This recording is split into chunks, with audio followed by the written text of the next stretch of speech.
जैसा अभी मौलाना ने कहा कि मौजूदा इलेक्शन मुल्क के मुस्तकबिल, बल्कि हमारे मुस्तकबिल 25 साल के आगे के मुस्तकबिल का इस इलेक्शन में फैसला होने जा रहा है। और हमारी जिम्मेदारी ये है कि हम अपने वोट का सही इस्तेमाल करें, बस ये सबसे बढ़ के।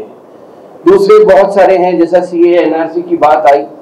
सीए एनआरसी के उसमें ये होने वाला है कि कोशिश ये हो रही है कि शहरियत से दूर करने की कोशिश हो रही है।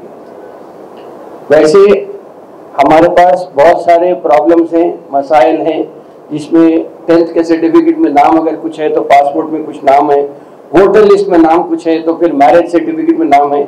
तो मैं ये समझता हूँ कि सीए एनआरसी की जो बात है उसमें अगर हम इस सोच के साथ आगे बढ़े कि हम कम से कम अपने नाम, डेट ऑफ बर्थ, एड्रेस, इन सबको अगर दुरुस्त कर लिए तो हम उस बाढ़ के आने से पहले उस कट्टे को बना के तैयार रख सकते हैं।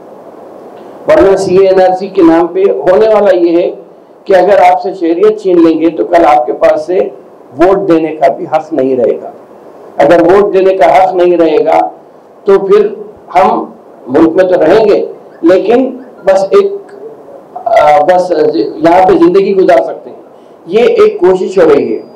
अगर तारीख के पस मंजर में देखेंगे तो 100 साल पहले रिजर्वेशन आया था यहाँ पे, और रिजर्वेशन में हुआ ये कि उमूमन होता ये कि कहीं पर भी अगर आप गाँव को चले जाते हैं तो पहले सबसे मुतवव्विल शख्स का घर रहता था, उसकी हिफाजत के लिए हम लोग तैनात रहते थे वहां पे।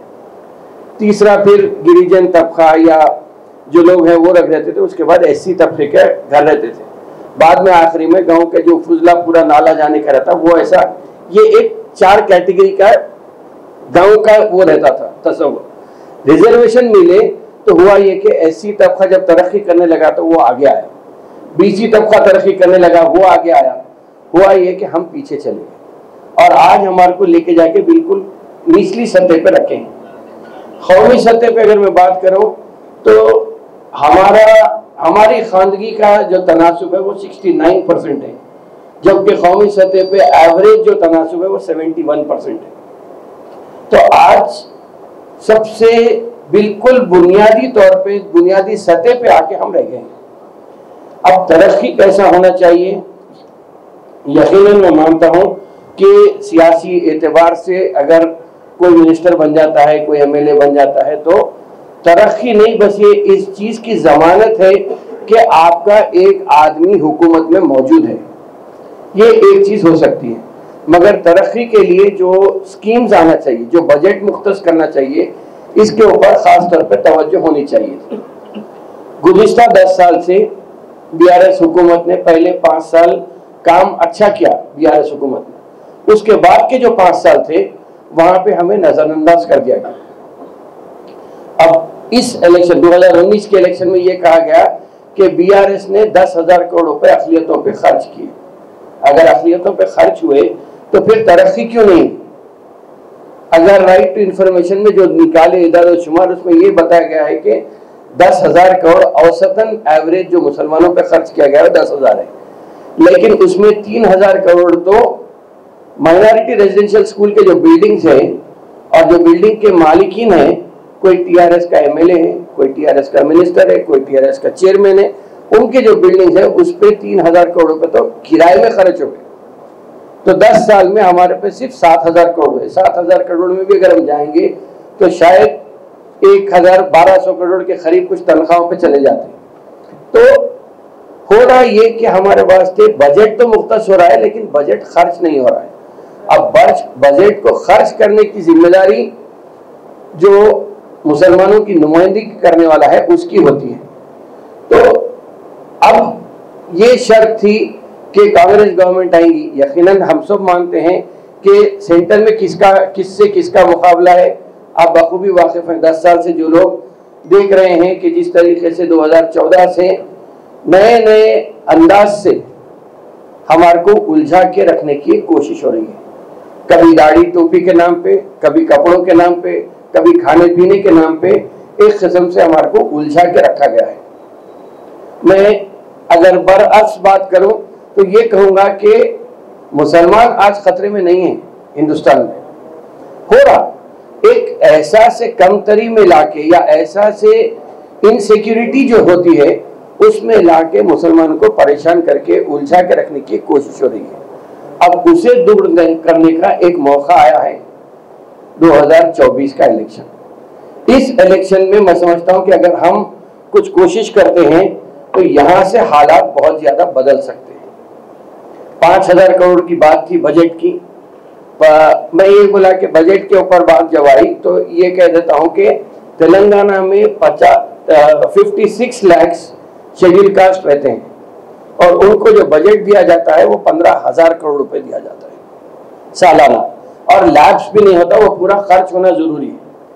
वैसा ही 43 लाख शेड्यूल ट्राइब्स हैं जिनको 9,900 करोड़ रुपए दिया जाता है बजट, जबकि 50 लाख माइनॉरिटीज हैं जिसमें मुसलमान है, सिख है, क्रिश्चियन है, जैन है, ये लोग हैं, और इन लोगों को जो बजट दिया जाता है वो 2,000 करोड़।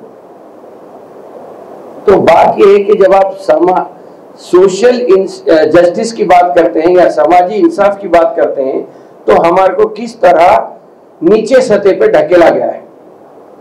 अब मौका है, इस बार हुकूमत, कांग्रेस हुकूमत ने फिलवक्त 2,223 करोड़ 2,290 करोड़ का बजट मंजूर की है जो उबूरी है। अगस्त में ये फाइनल फिगर आएगा तो तकरीबन 4,000 करोड़ के करीब हम चले जाएंगे। 4,000 करोड़ में जब लोन्स मिलना शुरू होंगे तो उसमें तरक्की की एक कोशिश हो सकती है, एक पहल हो सकती है, एक उम्मीद बन सकती है हमारी। होता ये था कि मुसलमानों को जो बजट दिया जाता था गवर्नमेंट की तरफ से उसमें 80% हमारे को अदा करना पड़ता था और 20% गवर्नमेंट की तरफ से दिया जाता था। उसको तब्दील करके एक किस्म से एक मुहिम चलाई गई अखबारात के जरिए।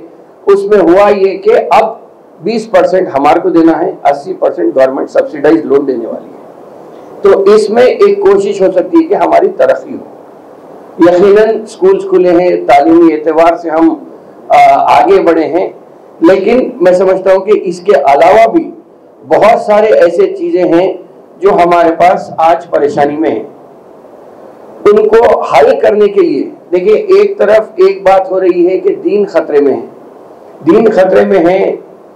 CA/NRC को लेकर अगर हम बात करेंगे तो CA/NRC में बिहार का, मैं समझता हूँ कि तेलंगाना में तो आज तक तो कभी नहीं हुआ, लेकिन खास तौर पे नॉर्थ इंडिया में जब बाढ़ आती है तो उन लोग जहाँ जमीन मिली वहां पे उनको जिंदगी गुजारना पड़ता है 2 महीने के लिए या 3 महीने के लिए। उनके पास भी तो पेपर्स नहीं होते।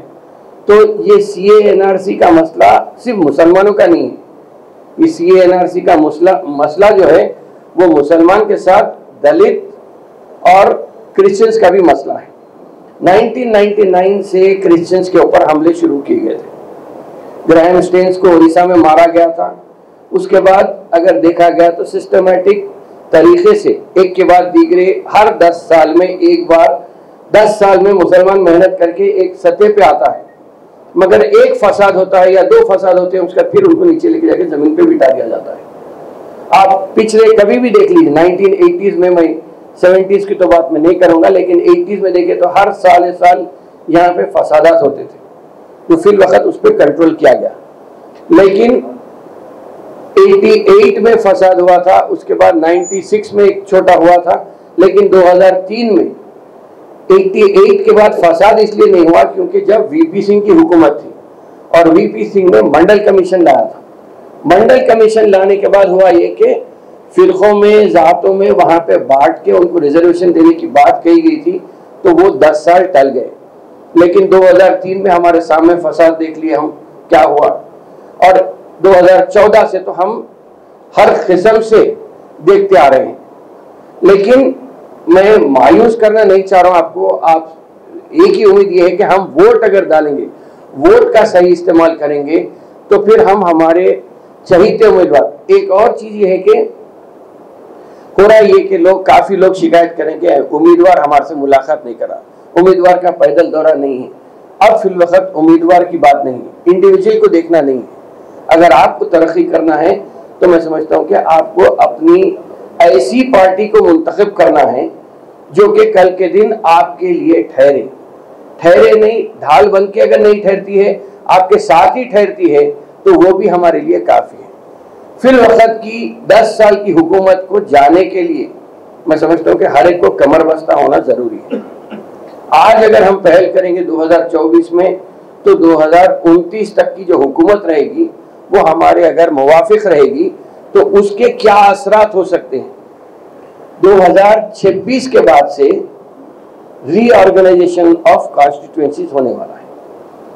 आज 2024 के इलेक्शन क्यों अहम है, क्योंकि 2026 से 2029 तक रीऑर्गेनाइजेशन ऑफ कॉन्स्टिट्यूएंसीज होने वाले हैं। इसमें हम हमारे हिसाब से कॉन्स्टिट्यूएंसी को बदल सकते हैं, लेकिन अगर आसाम में देखेंगे तो आसाम में जो कॉन्स्टिट्यूएंसीज को रीऑर्गेनाइज किया गया है, बल्कि कश्मीर में भी हो रही है कोशिश, इसको रीऑर्गेनाइज करने की ऐसी कोशिश हो रही है कि फला वार्ड को निकाल के इस असेंबली हल्के में डाल दिया जाए और उस हल्के को, उस वार्ड को निकाल के ऐसे हल्के में डाल दिया जाए जहां पे हमारा आइंदा का जो 20 साल का, जो 25 साल की जो बात का, वहां पे जीतना बिल्कुल ही नामुमकिन हो जाएगा।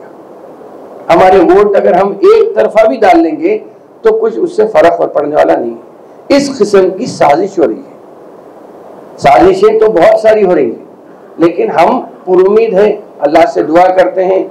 हमारे वास्ते तो सिर्फ अल्लाह से दुआ करने का एक बहुत बड़ा रास्ता है। हम लेकिन अल्लाह ताला भी ये कहता है, कुरान शरीफ में कहता है, बल्कि अल्लामा इकबाल ने उसी आयत को शेर में दोहराया कि खुदा उस कौम की हालत नहीं बदलता जिसे न हो खुद अपने बदलने का। तो मैं समझता हूँ कि इस बार हर एक की जिम्मेदारी, आप देखिए अभी मौलाना ने कहा कि वोटिंग स्लिप को मसाजिद के बीच में लगाइए। मसाजिद के साथ साथ मैं समझता हूँ कि हर एक की जिम्मेदारी ये बनती है कि आप एक आदमी 10-10 आदमी को ये बोलिए कि भाई इस मर्तबा वोट डालना है, वोट डाल के जिताने की काम करना है। आप देखिए अजहरुद्दीन जुबली हिल से इलेक्शन लड़े, यहाँ से फिरोज खान इलेक्शन लड़े। खैर फिरोज खान का तो कोई अलग मामला था, यहाँ पे दो उम्मीदवारों के जो कंपटीशन था वो अलग था। जुबली हिल्स में आप देखिए कि अजहरुद्दीन को किस तरह सोच के समझ के ऐसी प्लानिंग की गई जिससे कि वो हार गए। तो इन सब साजिशों को समझने की जरूरत है। अगर हम साजिश को समझ गए तो फिर हम खुद अंदर से काम कर सकते हैं। तो जैसा मौलाना ने कहा, मैं ज्यादा और टाइम नहीं लूंगा, लेकिन बात तो बहुत सारे मौजूदात पे कर सकते हैं, लेकिन जैसा अभी मौलाना ने कहा कि हर एक का फरीजा ये बनता है कि आप निकल के वोट डालें, और वोट डालने के लिए अभी से पहले से ही अपने नामों का सही इंदराज हुआ। जैसा अभी आप जब इंट्रोडक्शन दे रहे थे उसमें कहे गए कि बहुत सारे लोग जो जिंदा हैं उनके भी वोटर आईडी नहीं है, जिसका इंतकाल हो गया उनके वोटर आईडी हैं। तो इन सब चीजों को पहले से ही अगर हम देख लें, जांच पड़ताल अगर इसकी कर लेंगे, तो एक अहम चीज हो सकती है जो हम इसमें काम कर सकते हैं। बहरहाल मैं यही कहूंगा कि आप सब, हम हमारी जिम्मेदारी समझ के जो काम करना है कर रहे हैं। आप सब इंडिविजुअल, हर कोई अपनी अपनी जिम्मेदारी समझ के अगर काम करता है तो इससे मिल्लत का एक बहुत बड़ा फायदा हो सकता है। बहरहाल मैं इन्हीं चंद बातों के साथ अपनी बात को खत्म करता हूँ, और भी मुखर्रिरीन हैं। शुक्रिया।